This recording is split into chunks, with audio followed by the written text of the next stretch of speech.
Mrs. Lana? Oh my goodness. Can you believe what I just discovered?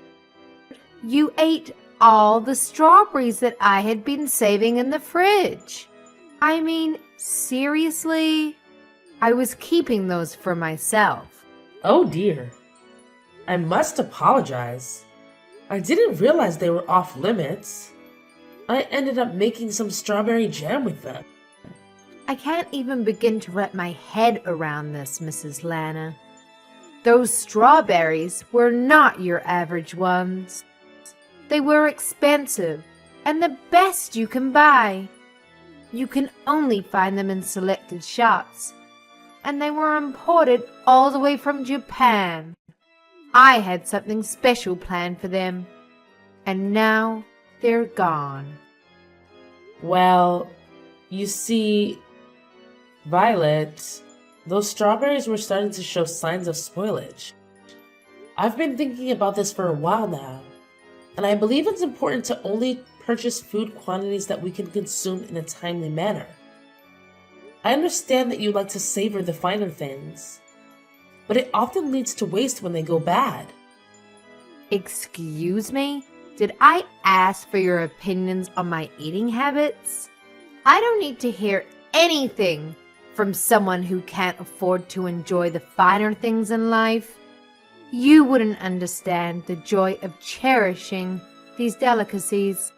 Are you seriously calling me poor? Ugh, this is so frustrating.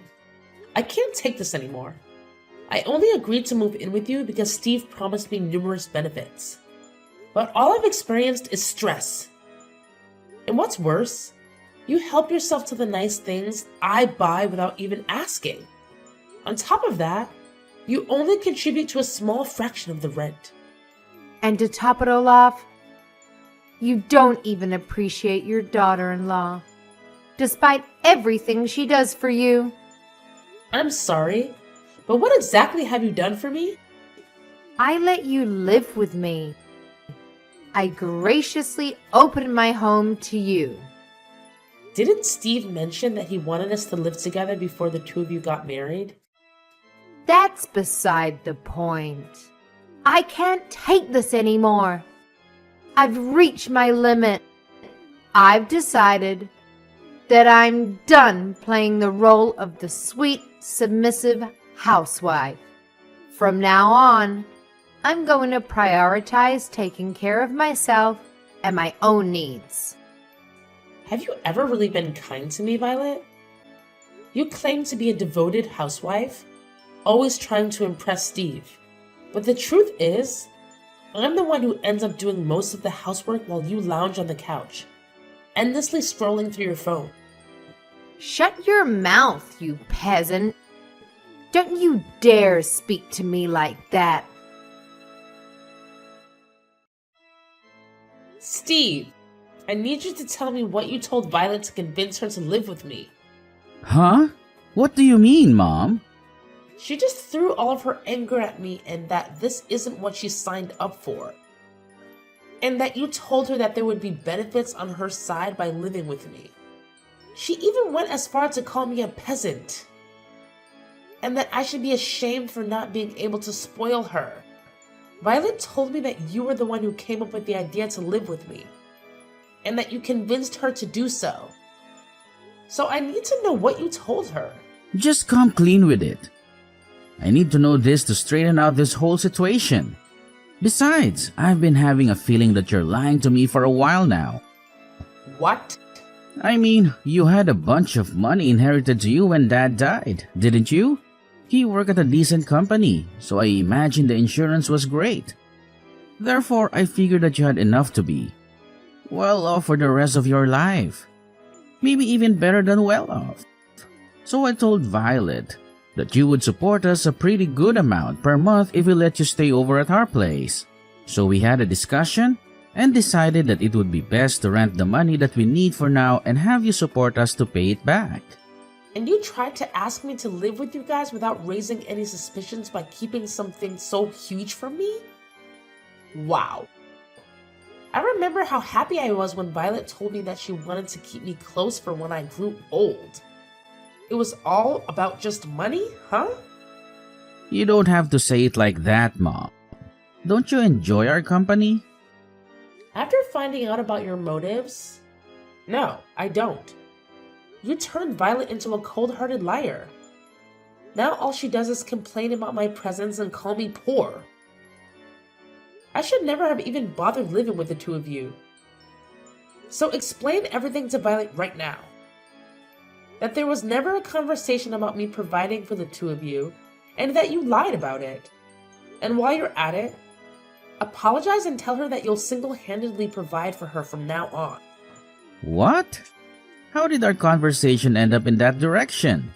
You're supposed to be understanding and help us more with future payments. Why would I do that? Because Violet isn't the same girl as the girl I met either. Ever since my salary started going down, she's been constantly irritated about my presence too. Thanks to that, she and I haven't been doing so well as a couple. I can't say that I didn't notice how her behavior towards you had changed as well. Even in this situation, I believe that you would help me because you're my mother, and that's what mothers should do for their sons. But you didn't even bother offering help. And now you're trying to abandon me in this situation and leave everything in my hands? Don't you see how harsh you're being? You're my mother, so do something. Are you kidding me? How old are you? Someone your age needs to pick up their crap and finally become independent. I'm the one who should be asking you if you're kidding me right now. What kind of mother behaves like that to her son? If you're going to be so cold, then fine. I see how it is. I could kick you out of the house as soon as I want. You are going to kick me out? Even though you're the one who suggested that I live with you in the first place? If that happens, you're going to be in big trouble, aren't you? You sold our house and all of the land that you owned before moving in with us. You have nowhere to go back to, right? You don't want to become homeless at that age, do you? All you have to do to avoid that outcome is to stay in that house and keep paying your rent to us. I can't believe this. You're threatening me. I've raised my son into a monster. Come on, I'm just negotiating, Mom. Besides, you still have the money that you earned by selling our old house, don't you? I'm sure it wouldn't hurt to pay a little bit of rent every month. I look forward to our business together. We couldn't have had such a nice house without you. So thank you for your support.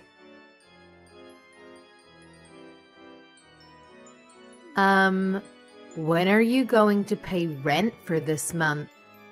Steve told me that you would be paying $3,000 for rent every month. Why have you still not paid us? What? $3,000? What kind of joke is that? Are you telling me that Steve lied to me again? Why does he always lie? To get out of trouble? He knows that he's going to get caught. Never mind. Then I'll just tell you myself. Steve and I will be asking for $3,000 each month for rent from now on. Are we clear? You can manage to do that, right? No, I can't. I already pay an amount that will pay well over my expenses in a month. And now you're asking for $3,000 a month? I'm only paying the same amount that I used to. $1,000 for each month is enough. I guess this means our negotiation has failed. I'll pack up your things and leave them outside. Best to gather your things and leave. Please. What? This is your last chance to change your mind. If you oblige to pay $3,000 every month, then we'll let this incident slide. I won't throw you or your things out. So what's it gonna be? Are you going to pay the $3,000 each month as rent? Or are you going to be homeless and spend your nights on a bench in a park, Feel free to make the choices that fit your preference. Haha. I can't believe you. You can't just kick someone out like that. As you've already figured out by now, I'm barely getting by at this point. Thanks to your dumb little son, who couldn't manage to keep his job. We don't have the option to keep another mouth to feed for free. You don't keep me around for free. I pay my part of the expenses. And you say that you don't have the option? But I don't see you getting a job either. Stop arguing with me. My job is to take care of the house. I'm not going to go out and work like a peasant, so you need to pay rent and be accountable for that. How does that make any sense?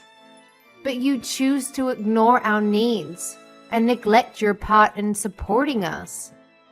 Have you used up all of the money that you had from selling your house already? It's my money and I get to use it however I want. How selfish can you be? You use all of your money for yourself while your son and daughter-in-law are struggling to get by? I can't imagine how easy it must be to rely on someone else to live while not making any contributions whatsoever. But that ends now. If you can't pay your rent, then get out of my house this instant. So that's all I was to you, huh? You never cared about me. You just wanted to use me as an ATM. Well, then, I'm glad to leave. Shut up, you poor old hag. I mean, what else did you expect from us? The only good that you do is pay us. So I think it's fair that we only see you as an ATM. You're not worth the space in our house. You need to leave and never show up ever again. There's literally no point in letting you live with us, you parasite. I guess I'll move into the luxury nursery home with a built-in country club in the town next door. Seriously? I guess he got his habit of lying from you. I'm being serious. And where on earth do you think you're going to get the money for that? I have every single cent that I need to afford it. I currently have $2 million worth of assets. So you can probably do the math that I have enough to spend a lifetime in a nice place like that. 2 million? How? I think I'll get going now. I promised my friend that we would go somewhere to have tea together. So I'll go do that.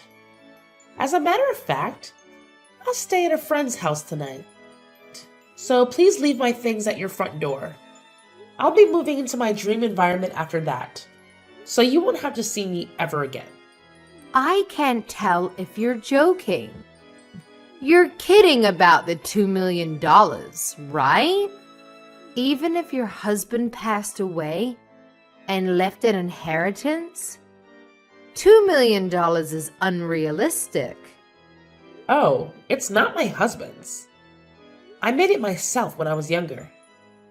What? Yes, I bought some real estate with the money that my husband left behind. So I have $5 million if you include that. I hit the jackpot with the apartment I bought and started renting out. You have $5 million. How?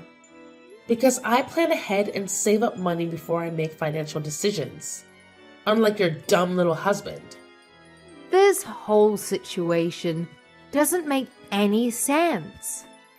Even your son hasn't told me anything about money like that.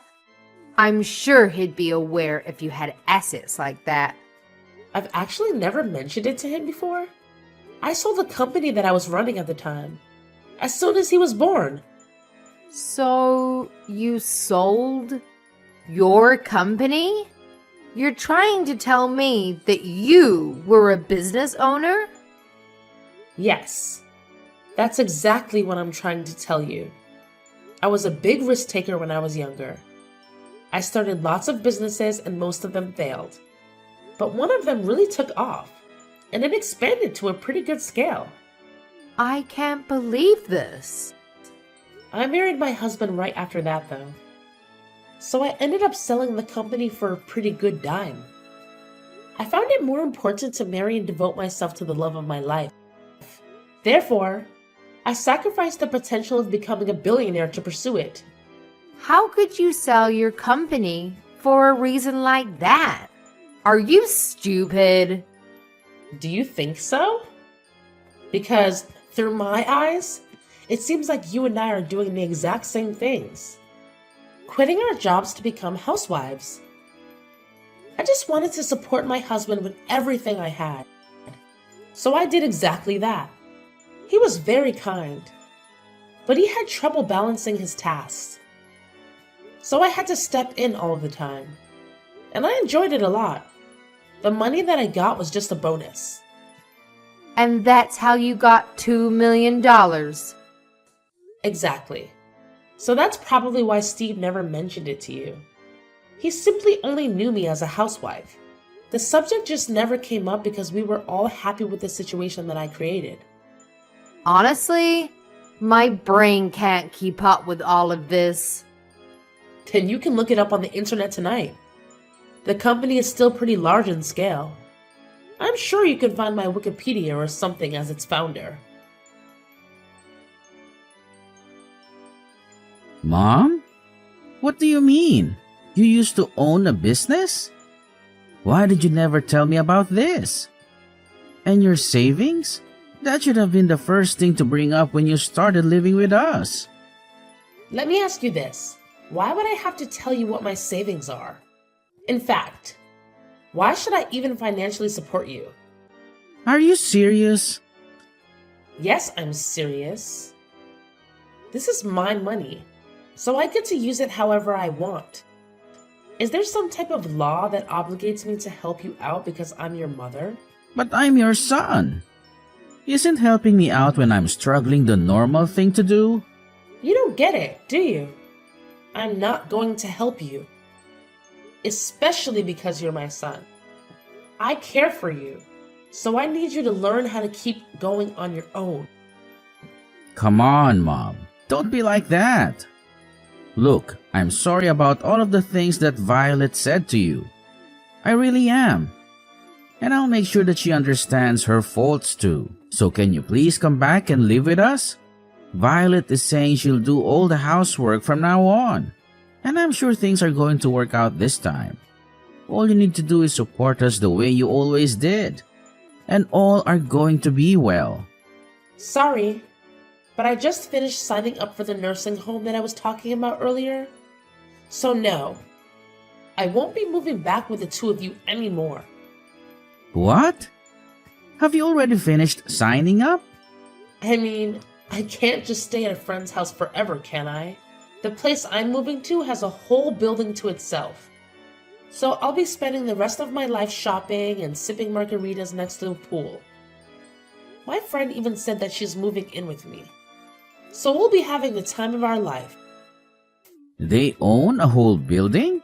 And a country club is inside? How much is that going to cost you? You could have so much money living with us instead. I'd rather use everything I have on myself than let you two parasites steal from me.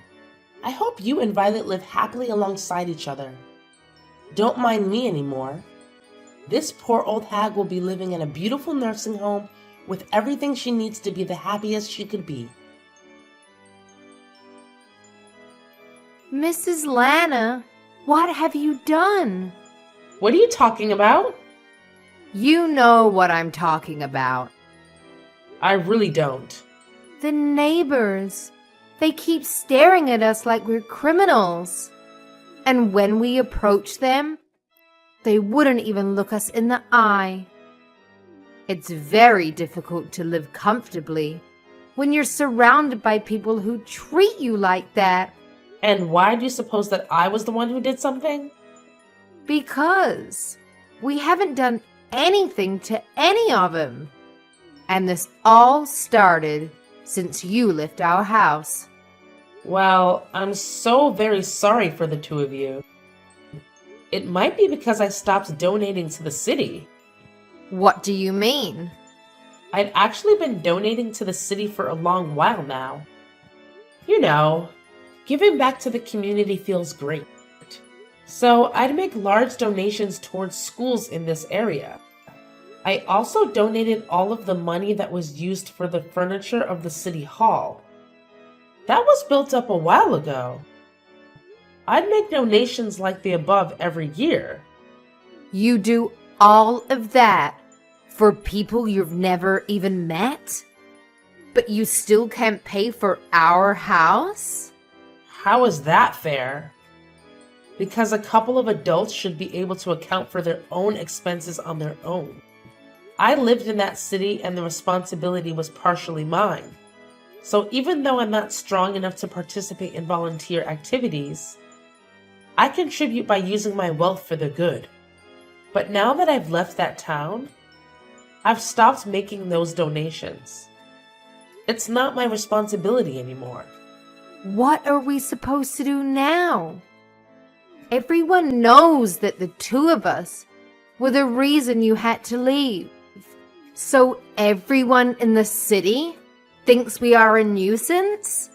I mean, there aren't many people who are capable of making donations that scale every year. So I guess there won't be anyone to replace me. But it's none of my business anymore. And I have to go easy on spending to keep living in this environment. So all I can say is good luck. What do you mean, good luck?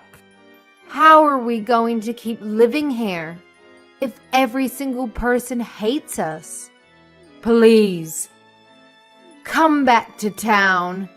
There's no way on earth that I will ever go back.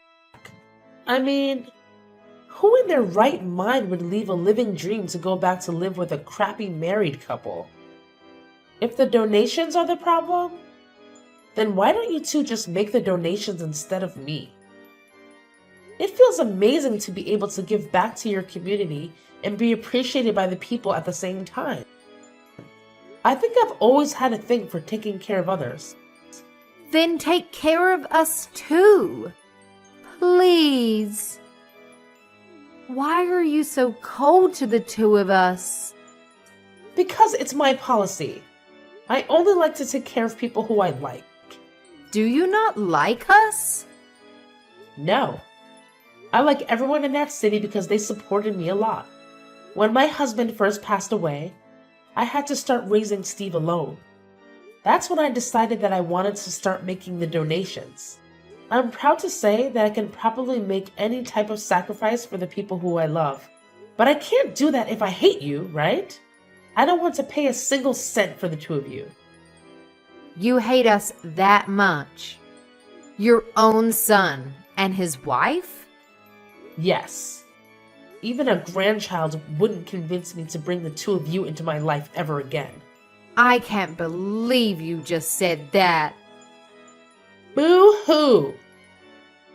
I know it'll be tough, but I hope the two of you get up on your feet and try to make it work there.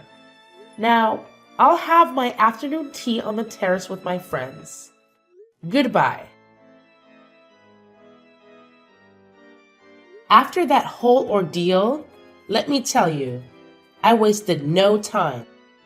I immediately scheduled a meeting with my lawyer, and together we crafted a rock-solid will that laid out my final wishes. You know what I decided? I made it crystal clear that every single penny in my name would be donated to non-profit organizations from all corners of the globe. Talk about making a difference.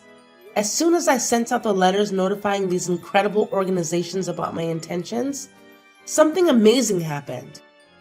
Steve and Violet, the dynamic duo who had been bombarding me with desperate emails, suddenly went quiet.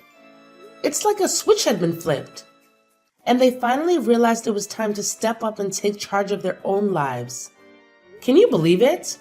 Steve, bless his heart, decided to hit the books and buckle down on his studies. He knew that earning a certificate would be his ticket to that sought-after promotion at work. I have to give credit where credit's due. He really put in the effort to better himself. And Violet? Well, she surprised us all by snagging a part-time gig at a local cafe. That's right. She's finally out there hustling and bringing in some extra dough. But here's my thing, my friend. Despite their newfound determination, it seems the city gossip mill is still churning away. People love to talk, don't they? They're whispering all sorts of not-so-nice things behind Steve and Violet's backs. It's a shame, really. But you know what? They're not letting that get to them. They're putting on a brave face and doing their best to earn back their rightful place in the community. I genuinely hope that everything works out for them. I hope they can look back one day and feel a sense of pride in what they've achieved. Life has a funny way of throwing curveballs at us. But sometimes it's those very challenges that push us to grow and become better versions of ourselves. So here's to Steve and Violet. May they find their way and create a future they can truly be proud of. Cheers to that!